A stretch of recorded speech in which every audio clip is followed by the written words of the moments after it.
maybe look at this one like it's normal. I don't know. Anyway. No. We've talked about the bunk bed already. Oh, we have? Asked him like, well, yeah, with him, in fact, I asked him who sleeps there. No one yet does. Oh, okay. Well, all right. Well, spawning over in the bottom right, playing for Team Alpha X, it is Astrea. And spawning in the top left-hand side, playing for Team Alpha X, it is Future. Do you think you could do a French-Canadian accent, by the way? No, very difficult. Very difficult.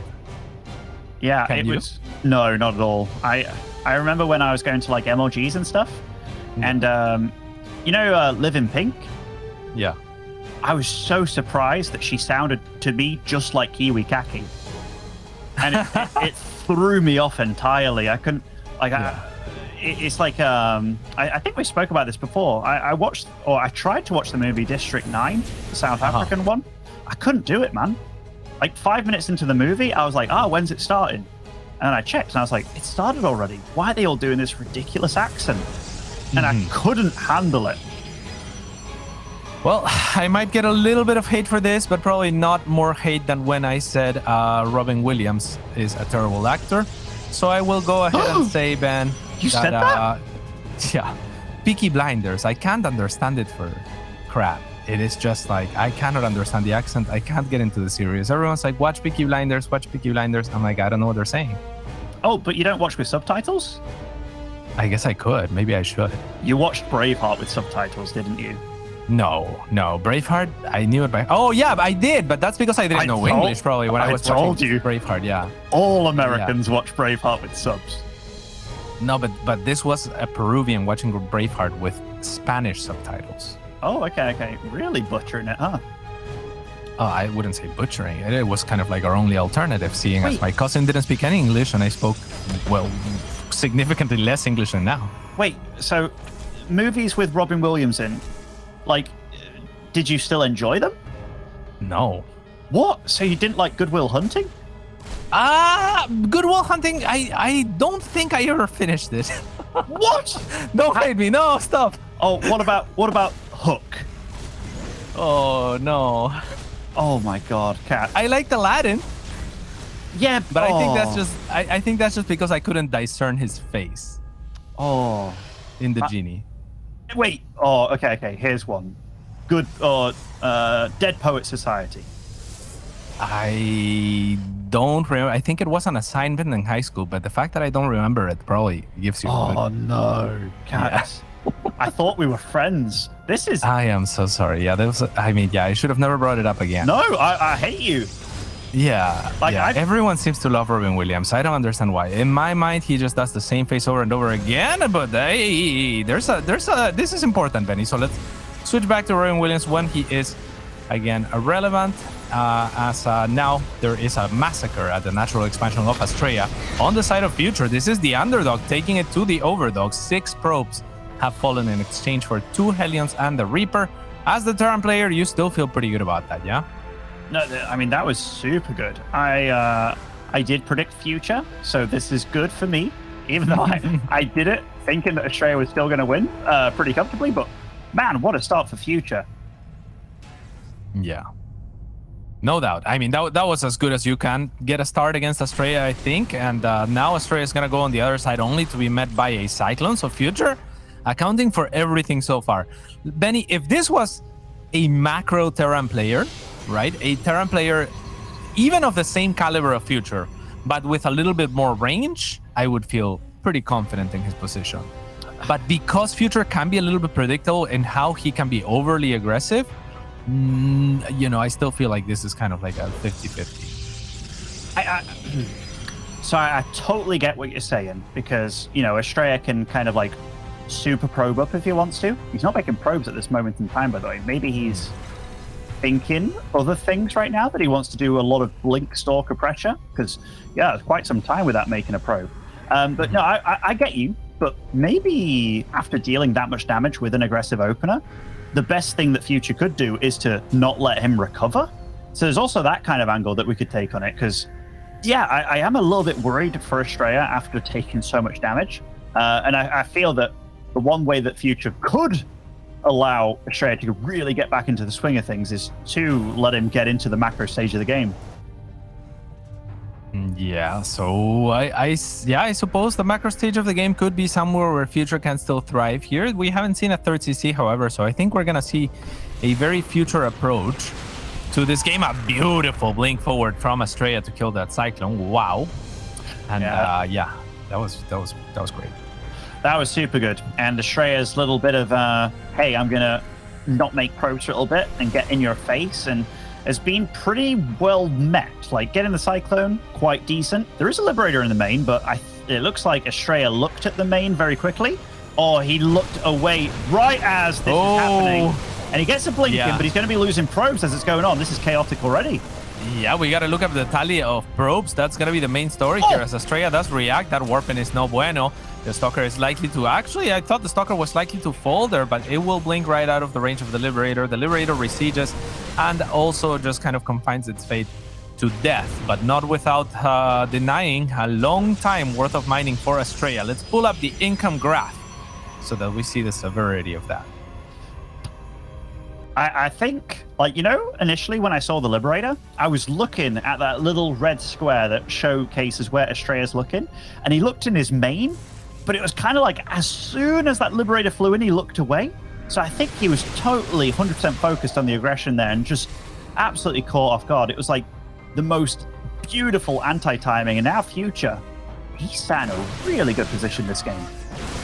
Yeah, and he's looking to push out right now, and I can't blame him. This looks like a very difficult attack to stop.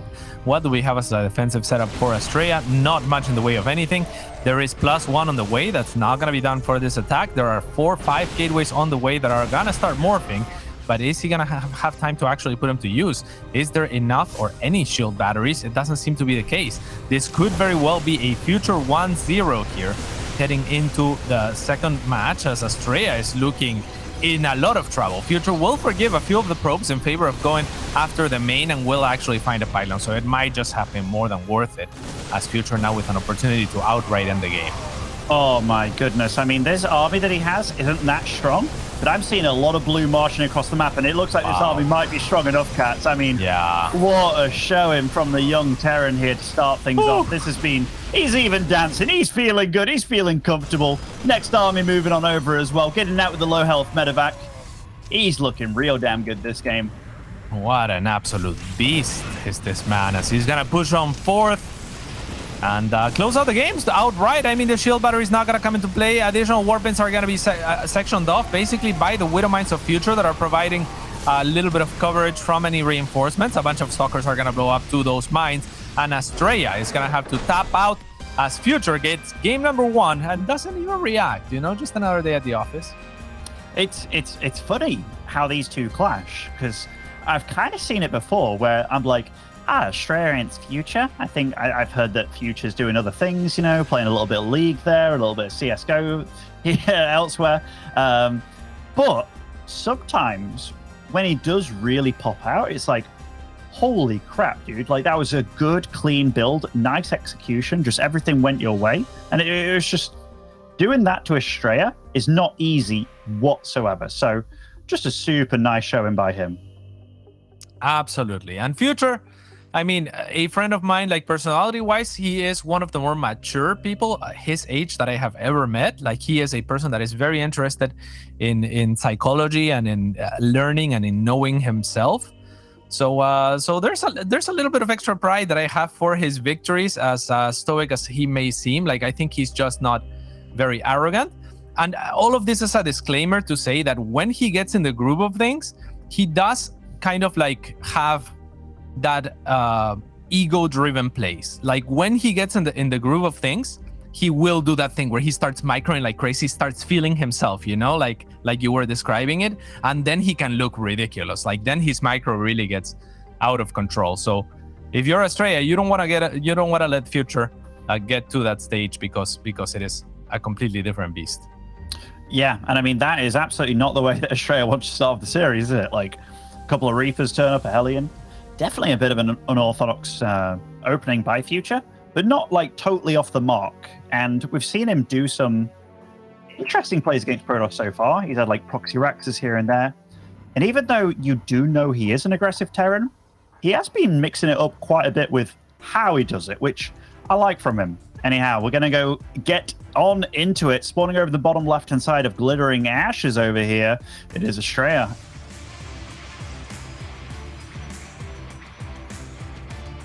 And in the right-hand side, it is the blue Terran player, Future.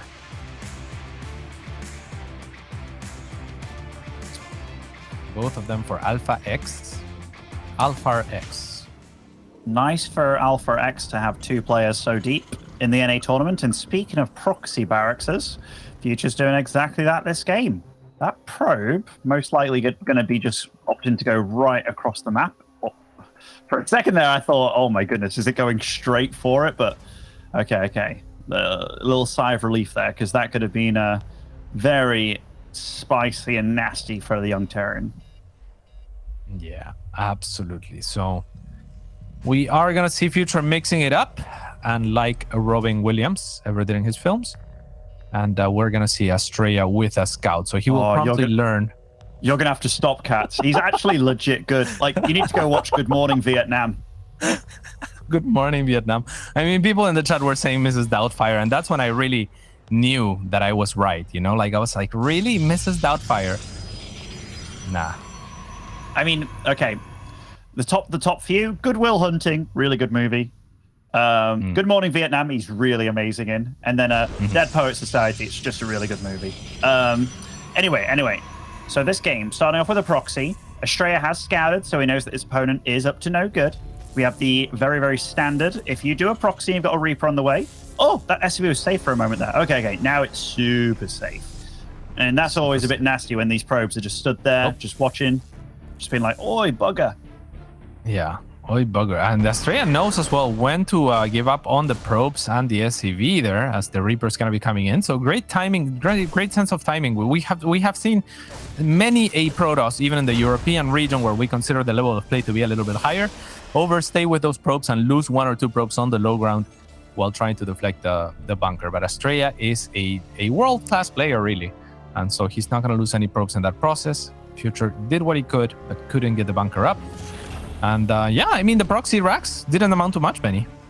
No, it didn't. I was a little surprised that he just kind of cancelled it and was just like, no, it's not going to work. It's not going to work.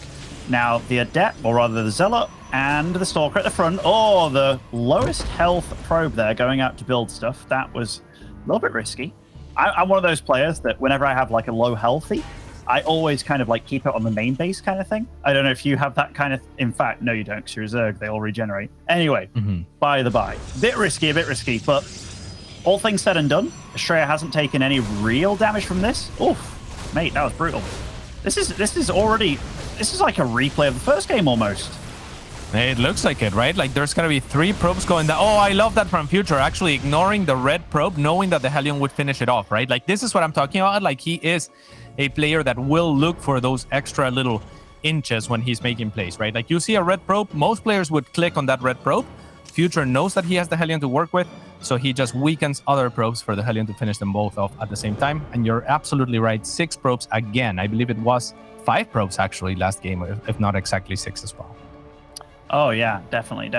It was, I mean, almost an identical start basically with the amount of units that died and what they did. But yeah, it's cool to see that Future's bringing out again a very different kind of follow-up. Like you show a very similar thing and then do it in a crazy way. And here we have a Widowmine drop, Cloak Widowmine drop. I like the cutesy position of that Zealot, by the way, because if you were to run just down the middle, it wouldn't be spotted, but you see it, obviously. But Astrea is covering his bases here. He has a robo facility being made, which will grant him the ability for this observer, and that will help him a lot against this. Well, he's gonna have to have 2 observers, or at least you know, like work with 1 mine at a time potentially. But no, Future is actually gonna be forced to drop both mines in the same location. Gonna try. That's a little bit ambitious on the micro there. Kind of overdoing it by lifting that mine up, as it was always gonna die to that many stalkers. And this Widowmine dropping, you really rely on the first one to be super good if you want to keep on doing it. because you've just kind of given the game away. You've showcased that you do have an armory, and that's a big deal. So Astrea, after dealing with that first one as well as he did, he's going to be feeling pretty solid, but it doesn't look like he saw this second medevac. And with his vision, he has really good vision above it, right? Where he's got this pylon, another pylon, the probe kind of dancing there as well. Mm-hmm. So I think that's one thing that could absolutely catch him off guard with the way that he's hiding it there for later.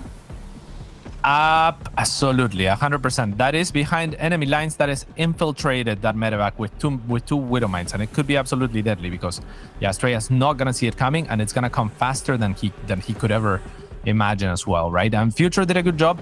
What he did was he spotted, I think, the probe as he was going in, and realized, oh my god, there's a probe. I'm gonna use my boost just to get out of range of vision of that probe as soon as possible. So there was only a blip, perhaps, in the minimap of Astrea.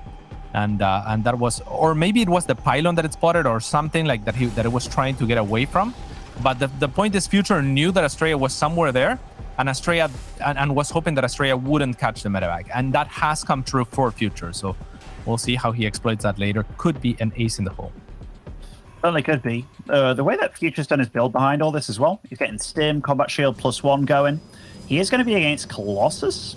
Now, let's see. He's building a reactor on the factory. He does have 2 tanks out already, which is the nice safety number. No third on the way just yet for him, though. He's most likely going to want to push out, be aggressive, plant the third on location behind it. But those are some seriously big upgrades going to be kicking in with a very solid Terran squad here. All right. Are you feeling good for Future then? You know, it's still absolutely down to how the players play. Which is how you want StarCraft to be. That was a nice little pickup, though, with the medevac there on the Marauder. And here we go. Oh, here we go indeed, Cats. Astrea does react pretty quick with the warping on the Zealot, so he was paying attention here. There maybe was an opportunity for Future to delay this a little bit longer until there was a little bit more going out on the map, as just about the only thing going on was this. But Future will use this opportunity at least to position his army forward. There wasn't much in the way of stopping him. However, Astrea does seem to have a decent army. No shield battery to work with, however, no pylon even at this third. So this tank's still very dangerous. I mean, they're really well placed as well. Like, if he can get some juicy shots on these sentries and the stalkers at the back, I think he can get this Nexus if he commits. Yeah, I mean, he could definitely commit and get it. Astrea was waiting for the last possible second. Let's see if Future chooses to go for the fight or goes for the Nexus. It looks like neither is going to be one, unfortunately, for him. Instead, he's going to choose to go to the natural with whatever units remain. But there's 3 Stalkers there left to greet him, as well as a Zealot on the low ground, which is going to make it very difficult for this medevac to unpack. And now Future is kind of just caught in this dead airspace. Going to try to get out, but very difficult to imagine that he's going to be able to do much more here. I'm a little sad about the tank focus fire there. He was shooting the Zealots for quite a few waves, which there was quite a lot of red units, and oh my goodness, okay, nice dodge by Astrea, but okay, he's even blocking out of the way of that one. Zealot does run to his little death over there, though. But overall, all things said and done, that was a very good and important hold for Astrea. Yeah, a pretty important hold indeed, as that Nexus barely survives. Definitely could have been focus fired, but difficult to blame Future as well. I mean, Astrea did buy as much time as possible, tanked with the Nexus as much as possible, and left a difficult decision up to Future, right? And maybe there was no good decision. Maybe Astrea was just, that good, that he leveraged things perfectly. And maybe the worst feeling in the world is if you commit for the Nexus, you don't get it, and you lose the army. Yeah, it definitely can be. I think one thing I would like to see from Future is just a bit of posturing with more Marauders at the front. Just to be acting a bit more like tanks. Like, very often we try and spread everything out, but sometimes it's also worth just thinking about damage types and how that really comes into play. But right now, Future is doing something very interesting. He skipped out +1 armor on his units, and he just went, boom, I've got an armory already. I'm on 1 engineering bay. Oh, that could be juicy. Oh! Beautiful with a mine. Yeah, that was really nice. I mean, just anticipating that the mineral line would be saturated, but that was better than he could have imagined, right? Because all of the probes were clicked onto the perfect pocket for the mine to execute. Yeah, and Future right now, he doesn't really need to attack here, like with this army that he has, because look at the production tab. He's got Ghosts on the way and a +2 ready to finish as well. Speaking of, look at Astrea. He's got a Warp Prism in the main, and that's a big warp in here. Yeah, a lot of Zealots are gonna be forcing the army of Future back as Astrea moves out on the map. So this is not without consequences. Astrea is trying to do a 1-2 punch. Will pick off a medevac already. Future will be forced to pay attention on two sides at once. And Astrea gets a good position on the back of this. He already has a fourth situated. He already has disruptors on the way. Future has continued to add army complexity here in the way of Vikings, in the way of Ghosts. But yeah, I mean, Astrea just looks to be in a little bit better of a position, right, Benny? He certainly does, and that's a disruptor with the Dream Cats, and does scare the army of Future there. He knew exactly when to turn back. Yeah. Fighting down a ramp, though, that's a scary move, Cats, because these force fields could be really damn big, and oh my goodness, that concave. And there's only one force field. Get down there, Future, get down there. Your army's actually really good at taking this out right now. That was actually bananas. Like, I never thought that Future should be taking that fight, and you know, like, he's gonna prove me wrong, even though I didn't say anything. It's like, whoa, that was a crazy fight for him to take, going down the ramp up against force fields, identifying maybe that there's only one available, knowing that he has the Viking count to take down those Colossus, which were the biggest threat coming down the ramp. And yeah, he takes a very, very good fight, and now looking to continue to push. But 3 disruptors is not something that's easy to push up against. No, it certainly isn't. And I mean, his army, it's okay. Good against Colossus mixers, right? But the Ghosts, they're all gone. And Astrea, he just gives up this base. And I think that's a really good move by him. Disruptors, they do whiff entirely thus far. Okay, that was nice for cleaning up a few Widow Mines. And Astrea, right now, he is behind, technically, in the upgrade war. And this army, it's not the strongest Protoss army I've ever seen. It is lacking a lot of that Colossus play, also maybe some Immortals just for being good tanky units. And yeah, consistent DPS. Yeah, exactly. Like the amount of Stalkers in this mix, they're kind of deceiving. They aren't the best damage dealers. Yeah. Now, the Zealots do help a little bit with DPS over time, but they are kind of flimsy against the Widow Mines. This is a very basic army from Astrea outside of those very explosive disruptors, right? Like those units that are going to swing the momentum, but they could also whiff and just not do anything, right? So it is a little bit of a double-edged sword on the side of Astrea. Future perhaps could look to exploit this by splitting his army in two, hitting at multiple places, and that is one of his biggest strengths. So we'll see if he can do that. Future has killed quite a few Zealots around the map here, and that is quite a large run by that Astrea is getting going, but he is going to run on top of a few Widow Mines by the looks of it. Going to head on over to that third base, and again, Future kind of has to go back with his full army over here. And while this is all going on, Astrea's done a really good job of utilizing the time, and that upgrade deficit that he once had, well, he's now 2-2 against +2 only. So, yeah, this could be a bit scary. No concussive shell for Future, by the way. Oh, nice disruptor shot to start things off. Yeah, and another one, actually. Like a couple. Oh, and another one. That's the third one in a row. And you can't feel that great following this up as Future, but he's going to find the space at least where he knows the army is not. So maybe he can get into a good position, maybe even just go back for that base that you denied earlier. Instead, he's going to continue to push on forward, and that will force the Disruptors to actually fire a couple of bad shots. Oh, this one could be huge. It's actually going to be pretty decent. On the other side, Zealots are going to counterattack, and that is doing a lot of damage and forcing a lot of resources mental as well on the side of Future to allocate his attention back to his natural or just try to end the game right here. Ouch, that's going to be it. Yeah. Yeah, those disruptor shots were not it. They were, they were it if you're Astrea. Yeah, not for Future. Yeah. Certainly not. Like, that was a nice game by both of them. Like, it felt like, oh no, is this just not Astrea's night here with the very initial opening there? But Astrea managed to come online, get things rolling, and just played very solid overall. I liked it. Yeah. Needless to say, Astrea is one of the best players in the world, I think. Fair to say, like an excellent Protoss player playing now in Korea. He qualified for the GSL. And it is Future that is trying to bring home the upset, trying to make some waves happen, trying to turn some heads. And I think he's played two very good games, two very competitive games to start us off. But yeah, I mean, towards the end of that game, it didn't look too pretty with the Disruptors just hitting every time. Oh yeah, certainly. It's Future's play is definitely a lot about tempo and just, getting things online. It felt like a lot of his eggs were in that third base attack basket kind of thing, if you will, which it looked pretty damn scary for Astrea to hold. I think maybe a little bit more of getting all his units there, a little bit more commitment to something, because it felt very much like, my other army's here as well, but the units aren't loading at the medevac, and then it's like, okay, I'll fly here and try and get something done. So maybe a little bit indecisive, but I'm liking this. I think they're a lot closer match than I initially thought they were going to be. So even though I know Future has been able to take maps off Astrea, and in fact, when they played in the group stage, I think Future took the first map when they played as well, which is kind of a funny thing that keeps happening between these two.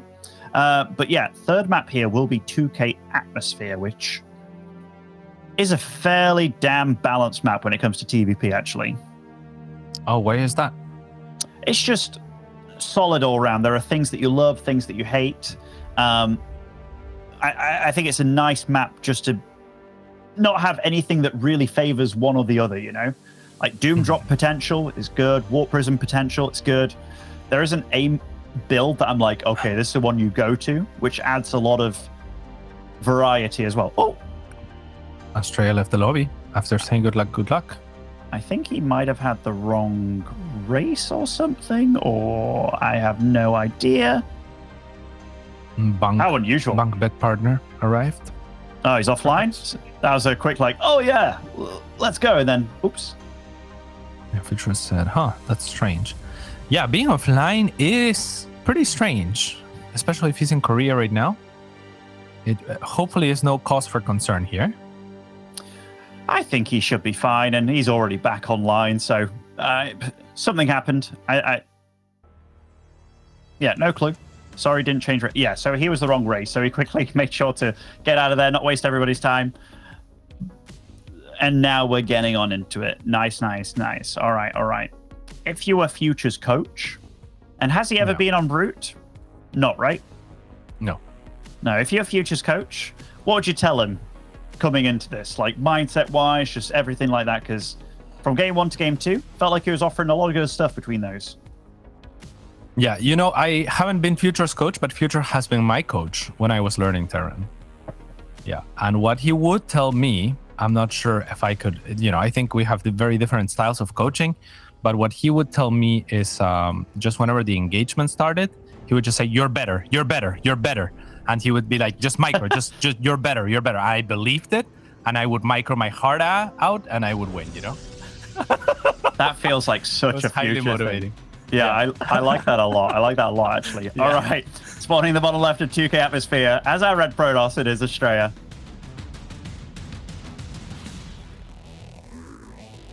And in the top right-hand side, he's better. He's Future.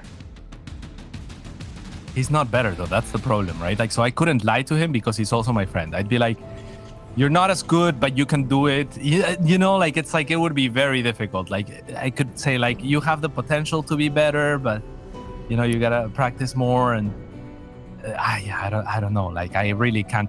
But he just is he has that mindset, right? He has that winning mindset, and that you're better, I'm gonna outplay you mindset. So I think that he has to play to those strengths. And this is a good example of that. I mean, double barracks, 1 proxied. Are we going to see Reapers from this, Benny? Most likely. Again, this is something that you could do in TVT. In TVP, it's something that you see a little bit less common. I know, like, Thermal in the past has been a fan of builds like this, and it can throw your opponent off a lot, given that it looks very similar. You kind of want your opponent to be blocking your natural, though, quite a bit, and it does look like that probe is going to come back in good time to do that.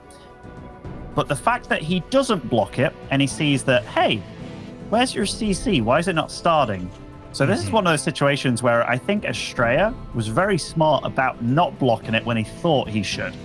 So very cool by him. By the way, how long did Future coach your Terran for? But it was brief. Like, just, he didn't coach it actively. It was him and his roommate, actually, Jehefe, who were coaching me from time to time, but just a couple times, All right. Just making sure. Mm-hmm. Why? I tuned into 1 or 2 of your Terran streams. All right, Ben. I gotta say, you should get your money back. Nice. I was just not about this, not hotkeying your building life or whatever it was. There was something going on. And I was like, oh my God, Cats, I am losing my mind. I'm sure I hotkeyed my buildings, Benny. There was definitely something there was something. I remember there was something going on, but I don't remember what it was. I remember you on my chat, yeah. Yeah, it was either like not hotkeying buildings or the army. There was something. And I was like, oh there was my something God. that was, yeah. Oh. Yeah, and it irked me, Cats. Irked me real deep to the point that I remember it to this day. And it should. I did get a master with Terran though, which is, not the worst. On an A, yeah. That's how it's gonna be on an A. We're watching an A gameplay right now, and it's top notch as you can see. The first probe is gonna fall here from a Future as he tries to make way for his Reapers to jump into the main by displacing the Stalker, but great micro from Astrea to cut the pathing up from one of those Reapers. Prime NA gameplay. That certainly is. Oh, that's an unfortunate Reaper. Don't say it. What? Don't say what? Don't say it, Ben. We know what you're thinking. No, I wasn't going to go there. I was just saying that GM on an A, like when you say I got GM on an A, it's like, oh, I got a gold medal. It's like, oh, at the Olympics? It's like, no, in junior school. In high school, on like, the C team. And it's like, well, that doesn't count. Okay, Ben, okay. Do you want to bet that I can get GM with Terran on EU? In 1 month. I think I'd take that bet, yeah. All right, $500 cash. 500? Do you think I'm made of money? Okay, then fold. Not worth my time. 50. No, what? I'm not gonna invest a month into $50. Well, this is just like Cats. I don't want to take your money. Oh, fair enough. Nice guy. Yeah, I'm saving you. Well, you're an awfully nice guy. I know. All right. After that initial opening, which did slow down Astrea a little bit. Like, he got a couple of probe kills, but definitely not what he was looking for. He was looking for a lot more chaos than that going down. And Astrea does see that there is this little cheeky medevac on this side of the map, and he's got a lot honing it down. That is a lot of little red dots on that mini-map just seeking it out, isn't it? There is a lot of red dots, yeah, and they're closing in. But I mean, the medevac is pretty well tucked in, so it's not going to be a great peril here. As Astrea is now looking to consolidate his army and maybe push on forward, maybe look to blink into the main base, or at least apply some pressure at the front. And yeah, I mean, whose position do you like here, Ben? I mean, I like Astrea's position. Like, whenever you're... But the fact that he hasn't got a third, okay, he is super damn committed to this. Super damn committed. I mean, Stim isn't on the way. There isn't any tank either for Future. He's in a decent position, but I'm scared for his Stim here. This is getting brutal. Yeah, Stim and Combat Shields both is gonna get secured here on the side of Astrea. Actually, lets it explode. Cool, guys. Don't look at explosions, Ben. He knew that there was no saving that. And so there's a little bit of extra agonizing pain in watching your add-on die with the impotence of not being able to pull an SCV in time. And this is now very dire for Future, who has basically been contained by virtue of not having upgrades, and this is even worse. The Widowmine drop gets taken down. I mean, let's load up that Resources Lost tab, because this game, it is not pretty, man. This is so many things that have gone well for Astrea, and the flip is switched. Like, we're totally looking at Future having to be the defender, except he's the defender and he's got no legs or arms because he's got no Stim or combat shield. And I mean, this is just an absolutely brutal situation to be in. It is absolutely brutal. He can't really make use of his timing attack, and that's gonna buy Astrea eons of time as far as just getting his third up, getting his Colossus, and getting his upgrades like Thermal Lance, for example, and whatever else he wants, really. You are made of time at this point. And yeah, Future, I mean, he was made of a timing, and it's not happening. There's no third CC inside whatsoever. You know what's funny? I'm looking at the Resources Lost tab. The only units that Astrea lost is from those 3 Reapers early on. Wow. It was the 2 probes.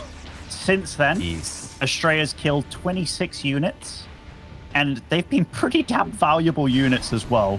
And even this, it's like you get a Viking out to deal with that Warp Prism. Just recalls out. Of course, he's got it available. And now Astrea is just eking out all the advantages across the world. And it's Future's pulling the boys as well. I mean, I like that move because I don't feel there's any other choice. Oh, this could be a sick sandwich. This is actually sick by Future. Oh, it's a big sandwich. I can't eat sandwiches right now. I'm doing keto, so I really don't want to think about it. He had no stim for the sandwich. Yeah. Oh, man. No mayo or mustard in that one. As yeah, Future's gonna try to do whatever he can here, but I mean, he has to break the rocks up just because otherwise the force fields are gonna be too brutal. The force fields are still pretty brutal, and Future tries to micro his heart out. Now Stim finishes, and with that he's gonna be able to, I mean, enclose into this army, but to no avail. It's gonna be Astrea taking a very comfortable 2-1, and if this had been the first game, Ben, I feel like we would be writing this as a 3-0 for Shell, but we've seen better of Future in the other 2 games. Yeah, I mean, like, this was a lot of stuff. Like, he went for a build, didn't work out, didn't do as much as he wanted it to. And then Astrea kind of brought out a little bit of a different pace there. Went for that 2-base Blink Stalker stuff. Didn't go for the kill, just went for the, I'm going to wound you real bad, get out of there. And then started picking him apart again, I keep going back to like a bully on the playground, you know, that weird kid that pulls the legs off bugs and stuff. He just did that to Future. I can't believe that he literally didn't lose a unit while doing it either. But anyway, we're going to go to a break, let these players recompose, and we'll find out who is the better one.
Oh, hoy, mates. What's up? My name is Kots. I'm joined by the Muslim. You know, I was tempted to bring them back, and I was going to be like, tonight, guys, we discovered a few things that, you know, PvPs on NA are fun, Cats has terrible taste in actors, and your English accent is amazing, by the way. Was that English? I wasn't sure. I thought it was like half Scottish. I mean, I don't know what it was. It was awful. I didn't really go with. Yeah, I don't even know who says ho ho ho. I don't think any culture says that, but like a pirate, maybe. Yeah, I'm not sure. It's the only thing that came out. So what can you do? And we are loaded now, Benny. We're in. We're in. We certainly are. We certainly are. It could be. Spawning over in the top right, up to no good. He's already got some SCVs on the map, or at least one SCV on the map. It is Future. And in the bottom left-hand side, perhaps also up to no good, it is Astrea for Alpha X. Can you do a Nicolas Cage accent? No. Oh. Can you? Yeah, I think so. Let's hear it. All right. So this is. Have you seen Con Air? No. No? Oh my god! Listen, Ben. Dude, are you like real life Harry Potter lived under the stairs? I'm just not a huge fan of Nicolas Cage, but I didn't want to reveal that in this cast also, you know, just in case. Like, I feel like I've already taken too much heat. I've already alienated about like 70% of the viewer base, and I feel like with Nicolas Cage, I'm gonna lose another good 20%. So, I mean, 100%. Let's be real. He is the greatest of all time. All right. I mean, this game's already wild because Astrea, he has a gateway on his side of the map, and also he's got one right on the doorstep of Future. And Future, he's gone for a fake proxy, which Astrea now knows, okay, you're doing something a bit weird, right? And then it's like, okay, a factory's here. So Astrea's probably looking at this and being like, you know what? This is pretty good for me. That should be pretty good for him. I mean, the Reaper at least is going to be nearby, so maybe it's not that good, right? But I have to imagine that the Reaper will cross. So, oh no, it will come back for the probe. So I guess it's not that good for Max, right? It's okay, maybe. Not amazing. Max is in Astrea, yeah? Max is as in Astrea, yeah. Joe is Future, Max is Astrea. Do you really not know Max Angel? I know Max Angel. It's just whenever people speak about Max when it comes to Protoss players, I think of somebody else often. Max Pax? Of course. And the Reaper is here to greet that Adept. CC on the low ground. And a couple of Reapers are out now. Oh, that poor SCV. Yeah, CC on the low ground can't be too great news. Astrea is actually going to find that Reaper as well. As Future was looking to out micro, at least the Adept will be evacuated before the SCV falls, but that means only the SCV is going to live for a little bit longer before it has its own doors shut on him. And it is executed by those Adepts. Astrea is not finished here, as he's going to continue to add on 2 more gateways to make it 3, as well as a Robo. He is not looking to stop anytime soon, and without add-ons on this factory, then it is looking pretty darn difficult for Future. Oh, and that Hellion takes a massive brunt of damage there as well. I mean, Astrea's got no chill this game, man. Like, sure, like all that proxying that he's got going down, I love it that he's bringing it this game. He's still on 1 base as well. And Future, by the way, didn't SCV scout at all. These Reapers have not exited his base. And oh my goodness, is that Reaper also going to die? Yes. Oh my goodness, this is so... Oh, yeah, it's looking like a 3-1 Astrea here by the looks of it, unless Future can pull off a miracle. This is the start of something, with all of the Adepts falling in tandem to the 1 Hellion and the SCV pool. But he's going to need a lot more than that. Supplies are rather even. Workers are also even, but the part of the problem is also this CC investment on the low ground is sure to continue to be contested and is still pretty far away. That said, Astrea did open with a War Prism and not an Immortal. It's upon seeing the 4 or 5 Stalkers, it's just going to be a little